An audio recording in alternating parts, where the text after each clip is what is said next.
지금 같은 상황에 지방에 갭 투자하러 가시는 분들이 있는데 진짜 조심해야 됩니다. 안녕하세요. 재테크 읽어주는 파일럿입니다. 최근에 제 지인이 저한테 물어보더라고요. 형님, 제가 여기에 지방에 갭 투자하러 가려는데 어떻게 생각하세요? 라고 물어보더라고요. 그래서 제가 다시 물었죠. 왜 갑자기 지방에 갭 투자를 하려고 하느냐? 이렇게 물어보니까 어디 가서 이제 강의를 들었다는 거예요. 그 강의에서 지방이 지금 갭이 줄어들고 있으니까 단돈 3천만 원이면은 아파트를 하나 마련할 수 있다. 지금이 기회다. 이렇게 얘기를 하더라고요. 그래서 제가 그랬습니다. 갭이 줄어들어서 아파트를 저렴한 가격에 살 수 있는 것은 좋은 것은 맞다. 그런데 그 지방을 다음 세대가 과연 받아줄 수 있을지, 너가 이제 팔고 다음 사람한테 넘길 수 있을지, 그걸 한번 고민해봐라. 이렇게 얘기를 해줬는데요. 이 얘기를 해주고 나서 좀 그런 생각이 들더라고요. 많은 사람들이 이렇게 몇 년 전에 있었던 지방의 갭 투자 열풍을 잊지 못하고 또 이렇게 지방의 갭 투자에 관심을 가지는구나. 그런데 지금은 좀 그럴 상황이 아닌 것 같다. 이런 생각이 들어서 오늘 영상을 한번 만들어 봤습니다. 한번 저랑 같이 이제 화면을 통해서 공부해 보시면은 지방 갭 투자를 해야 될지 말아야 될지 그 부분을 조금 더 확실하게 아실 수 있을 겁니다. 한번 화면을 보면서 같이 알아보시죠. 최근에 제가 태영건설에 대해서 조금 말씀드렸잖아요. 태영건설사가 지금 위기다 그런 말씀을 드렸었고, 태영건설뿐만 아니라 많은 건설사들이 위기다 이런 말씀을 드렸었는데, 그 중에서도 이제 지방 건설사들이 줄줄이 부도입니다. 태영만 뉴스에 나와서 태영만 문제가 있는 게 아니고요. 지방의 중소 건설사들은 문제가 훨씬 더 커요. 근데 굳이 이제 거기 언론에 나오지 않은 것 뿐이지 지방에서 이미 건설사들이 줄줄이 부도가 나고 있습니다. 여러분들이 지방에 계신 분들은 아마 들어보신 분도 좀 많이 있을 거예요. 대표적으로 울산의 세경건설, 경남의 남명건설, 전남의 거송건설, 광주의 해광건설, 이런 곳들이 지금 줄줄이 부도가 나고 있는데요. 이곳들은 그래도 이제 시공액이 수백억에서 수천억 정도 되는 곳들입니다. 근데 지방의 대표 건설사들이 지금 돌아오는 돈 단돈 57억을 못 막아서 부도가 나고 있습니다. 그럼 상황이 얼마나 안 좋은가, 이걸 좀 우리가 알 수가 있고요. 단돈 57억이 없어서 망하는 게 아니라 앞으로 돌아올 돈들을 막을 수가 없는 거예요. 막는다고 하더라도 미래가 없는 겁니다. 미래가 있다면 어떻게든 은행에서도 빌려주고 금융권에서도 빌려줘서 막겠죠. 근데 지금은 그런 상황이 아니다. 그렇게 보면 되고요. 문제는 이제 지방은 인구 소멸이라는 악재가 있습니다. 인구 소멸은 우리나라 대한민국 전체의 악재이기도 합니다. 근데 인구 소멸이 어디서부터 올 것이냐, 여러분들 생각하면 어디서부터 올 것 같아요? 서울에서부터 인구 소멸이 올 것이다. 지방에서부터 인구 소멸이 올 것이다. 당연히 지방에서부터 인구 소멸이 오겠죠. 근데 어떤 분들은 그런 말씀을 하시죠. 인구 문제, 야 그거 옛날부터 나온 거잖아. 그리고 인구가 줄어들려면은 몇백 년 있어야 된대. 이렇게 얘기를 하는데, 제가 여러분들이 조금 확 와닿을 수 있게 표를 하나 보여드리겠습니다. 2017년에 나온 표인데요. 2017년에는 인구 소멸 지역이 이 빨간색으로 보이는 이런 지역들이었습니다. 그래, 저런 지역들, 섬도 그렇고 산간지방도 그렇고 인구가 줄어들 수 있지 라고 생각을 했죠. 그 당시에는 우리가 그렇게 생각을 했었습니다. 그런데 2047년, 지금이 2023년이니까 대략 한 20년 후의 모습이죠. 20년 후의 모습을 보니까 어때요? 지금 거의 전국이 인구 소멸 지역입니다. 어디만 소멸이 안 되냐면은 전남 같은 경우에는 광주, 전북은 전주, 그리고 경남은 부산, 경북은 대구, 대전, 그리고 수도권, 그리고 최근에 이제 반도체 공장들이 많이 들어가는 평택, 이 정도 지역들은 지금 인구 소멸 지역이 아닌데, 나머지 지역들은 어때요? 그냥 다 인구 소멸 지역입니다. 인구가, 지방의 모든 인구가 다 줄어든다고 보면 돼요. 그럼 이 상황에서 우리가 이제 지방으로 갭 투자하러 가는 것이 맞는 것인가? 라는 게 조금 다시 한번 생각을 해볼 필요가 있겠죠. 그리고 이제 출생아 수를 한번 봐야 되는데요. 출생아 수가 이제 연 20만 명대로 좀 내려왔죠.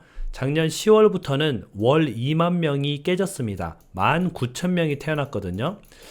이게 얼마나 좀 안 좋은 수치냐면은 저 같은 경우에 제가 출생했을 때 출생아 수가 대략 77만 명이었습니다. 그런데 지금은 20만 명대니까 어때요?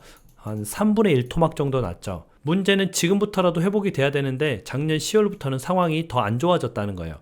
월 2만 명이 깨졌다는 뜻은 조만간 연 20만 명도 깨질 수 있다는 뜻입니다. 지금 출산율이 이제 0.7명까지 떨어졌잖아요. 0.78명에서 0.7명으로 떨어졌고 조금 있으면 뭐 0.6명이 된다. 뭐 이런 말도 있는데 인구 감소율이 65%라는 뜻입니다. 이걸 어떻게 설명하면 좋냐면은 이제 2명이 결혼해서 0.7명이 나온다는 거잖아요. 그러면 200명의 인구에서 70명으로 줄어든다는 뜻이고요. 100명으로 한번 계산해 보면은 100명이었던 인구가 35명으로 줄어든다는 뜻입니다. 감소율이 65%라는 뜻이죠. 이게 한 세대만 지나면, 왜냐면 지금 출생아 수니까 제가 지금 아이를 낳는 세대잖아요. 제 아이 세대 때는 인구가 65% 줄어든다는 거예요. 근데 이 감소율이 지금 역대급으로 빨라지고 있습니다. 그럴 수밖에 없었던 게 지금 자산 가격의 폭등으로 인해서 사람들이 어때요? 뭐 자기 먹고 살기도 힘들고 내 집 마련 하나 하기도 힘든데 무슨 결혼이냐? 결혼을 해서도 자녀를 낳지 않으면 그럭저럭 좀 생활을 영위하면서 살아갈 수 있는데 자녀가 나오면 일단 한 명이 일을 못하죠. 한 명이 일을 못하면은 수입이 반으로 줄어들게 됩니다. 그러면 생활이 안 좋아지겠죠. 그런데 입은 늘어나요. 먹는 입은 늘어나고 애들 기저귀도 사야 되고 뭐 분유도 사야 되고 옷도 사야 되고 들어가는 돈은 더 늘어나게 되는 거죠. 수입은 줄어들고 지출은 늘어나니까 사는 게 더욱더 팍팍해지겠죠. 그러다 보니까 출생을 더 안 하는 겁니다. 지금 이런 상황이 돼 있고 결국은 우리가 이제 집값 폭등이 무엇을 불러왔냐면은 이제 인구 감소를 불러오게 된 거죠. 그래서 우리가 이제 집값이 올라서 좋은 것도 있지만 인구가 줄어들어서 안 좋은 면도 있다 이렇게 봐야 되고요. 뭐든 양면성이 있습니다. 한쪽이 좋으면 한쪽이 안 좋고요. 뭐 이쪽이 안 좋으면 저쪽이 좋고 뭐 이런 게 있기 때문에 다 양면성이 있다. 이 인구 감소의 직격탄은 어디서부터 오냐면은 비수도권 지방부터 시작이 됩니다. 그래서 지금 지방에서 인구가 많이 줄어들어서 위험한 게 아니라 지방에서 인구가 줄어들면은 지방의 인프라들이 줄어들게 돼요. 인구 한 명당 들어가는 이제 인프라 비용이 있잖아요. 그 인프라가 줄어들게 돼서 사람들은 인프라를 누리지 못하는 거죠. 뭐 병원이라든지 뭐 아니면은 뭐 여러 가지 인프라들이 줄어들면서 사람들이 어디로 가요? 바로 수도권으로 가게 됩니다. 수도권 몰리게 되면은 수도권도 인구가 줄어드는 건 마찬가지인데 지방에서 올라오는 인구들이 그걸 조금 채워주는 거죠. 그래서 아까 같이 그런 인구 소멸 위험 지역까지는 아니게 되는 겁니다. 그래서 똑같이 인구가 줄어들더라도 지방부터 문제가 조금 발생하는 거고요. 지방의 대도시들은 그나마 괜찮습니다. 근데 이 대도시를 제외하고 무슨 어디 군, 어디 읍 이런 곳에 내가 투자하러 간다. 이건 굉장히 좋지 못한 행동이죠.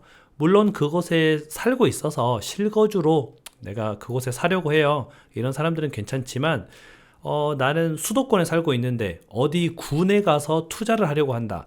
이거를 하면은 지금 상황에서는 조금 위험하겠죠. 실은 조금이 아니고 많이 위험합니다. 그래서 갭 투자하러 지방 가는 것은 정말 위험하기 때문에 한 번쯤은 우리가 이 상황을 고려해 봐야 됩니다. 근데 왜 이렇게 하느냐? 불과 이제 2, 3년 전만 하더라도 지방의 갭 투자가 굉장히 유행을 했었거든요. 그리고 돈도 벌었습니다. 그러다 보니까 이제 그 영광을 잊지 못하는 거죠. 근데 실은 그렇게 갭 투자하는 것은 지금 상황에서는 조금 위험하다 그렇게 봐야 되고요. 수도권도 직주 근접 외에는 위험합니다. 수도권이라고 다 안전한 게 아니고요. 수도권도 외곽부터는 인구가 굉장히 급격하게 줄어들 거거든요. 직주 근접, 직장들이 좀 많이 있는 곳들은 괜찮지만 직장이 없이 그냥 뭐 생뚱맞은 이름만 수도권인 그런 곳들은 이 위험 지역에 좀 포함이 되겠죠. 그리고 저출산이 말이 나와서 좀 한 가지 알려드리면은 저출산이 아니라 초저출산이죠. 그냥 저출산이 아니라 정말 초저출산인데 이 초저출산이 불러올 대형 평수의 위기도 한번 고려를 해봐야 됩니다. 자꾸 이제 언론에서 대형 평수가 대세다 뭐 이런 말이 나오는데 대형 평수가 더 가격이 많이 올랐다 이런 말이 나오는데 전혀 아닙니다. 대형 평수라는 뜻은 우리가 이제 알고 있는 뭐 40평에서 60평 이런 걸 대형 평수라고 하는데요. 우리가 이제 거거 익선이라 그러죠. 크면 클수록 좋다. 물론 크면 클수록 좋습니다. 근데 뭐가 들어가요? 돈이 많이 들어가죠. 돈이 한 100억 있어요. 그러면 대형 평수 20억, 30억 주고 사면 좋죠. 근데 우리가 모두가 다 그렇진 않잖아요.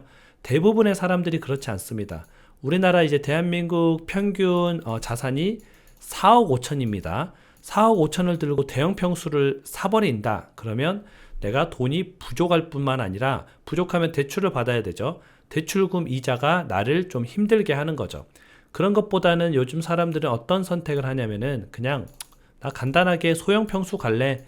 내가 돈이 한 4억 5천이 있는데 이거 다 쓰지 않고 그냥 뭐 한 2억 5천 정도만 집 사는 데 쓰고 뭐 1억은 어디에 넣고 1억은 어디에 넣고 이렇게 할래 하는 게 훨씬 더 현명하다고 사람들이 생각을 하는 겁니다.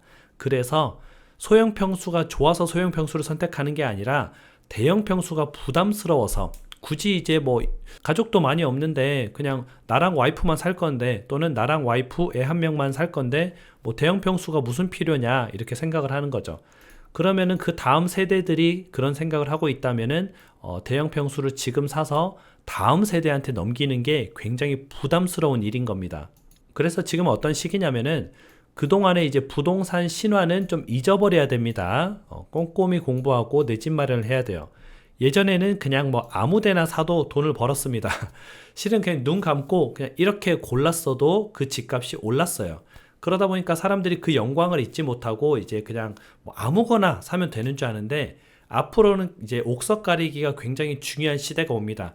제가 이제 한 2년 전 영상에서도 말씀을 드렸었는데 옥석 가리기 예전에는 좋은 걸 사면 좋은 게 더 올랐지만 지금은 좋은 걸 사면은 뭐 오르거나 본전 찾기를 하거나 하는데 안 좋은 걸 사면은 오히려 돈을 잃을 수 있다는 거죠. 그래서 부동산 투자가 예전만큼 뭐 그냥 무조건 올라간다 이렇게 생각하면 안 되고 앞으로는 내가 좀 공부를 많이 해서 이 부동산 투자를 좀 차근차근 안전하게 해나가야겠다 그렇게 생각하면 좋을 것 같습니다. 오늘 방송은 또 이런 내용에 대해서 한번 다뤄봤고요. 앞으로도 여러분들한테 도움이 되는 내용이 있으면 또 가지고 와서 쉽게 알려드리도록 하겠습니다.